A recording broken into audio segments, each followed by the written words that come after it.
Hello guys, to guys, nagano tayo ng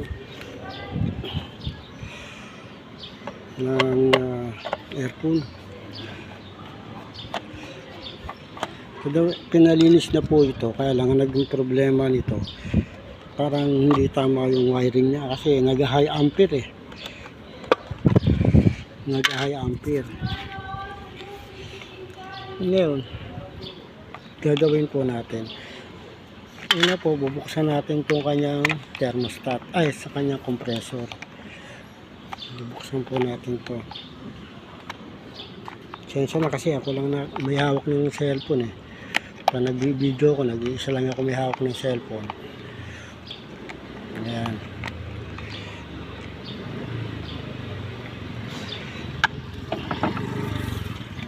Saan, tumit-tumit yan eh. Ayan. Kita nyo po, hindi ko natanggal ko. Maliit lang siya. Yung wiring niya kasi nagkabaliktad daw.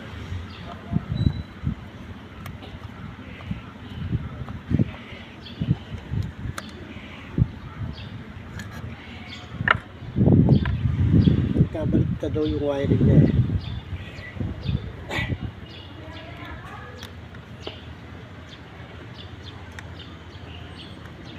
Kaya nag-high ampere.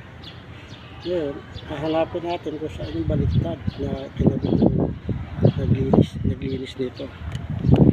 Ito, kung makikita nyo ito, tinatanggal ko capacitor. Halimbawa, hindi nyo na nakalimutan nyo kung hindi ko na picturean itong dito, gagawin nyo, hanapin nyo Herm.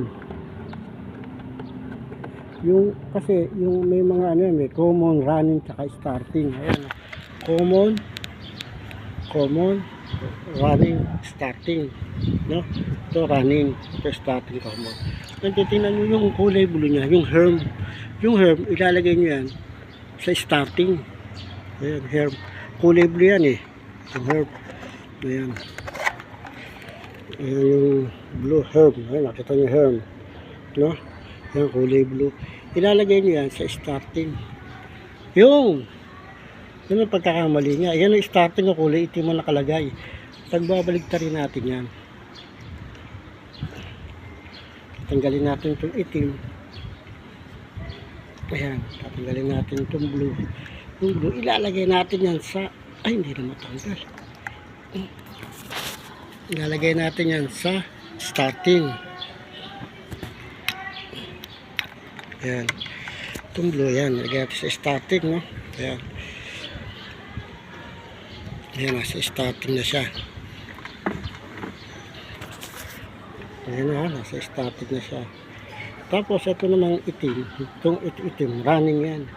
Yung running, ilalagay natin yan sa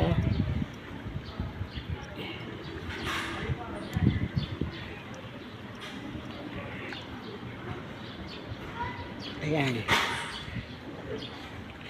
Yan, yung running kasama dito yan sa common. Ito kasama yan. Tapos ito common, dilaw, diretso yan dito. Ito sa kanyang thermostat. Ito, kung hawak ko ito yun eh, diretso sa thermostat. Ayan, testingin natin kasi ipinacheck lang naman to. Balik na natin itong capacitor nya, no? Ayan. Video lang kasi madalang tayo magka-load eh. Video lang, tapos upload ko na lang ito para doon sa mga ka-technician kung basta tatandaan nyo yung starting, ilalagay nyo yan sa Herm. Starting Herm. Yung Herm, makikita nyo yan sa capacitor. Tapos lalagyan po natin siya ng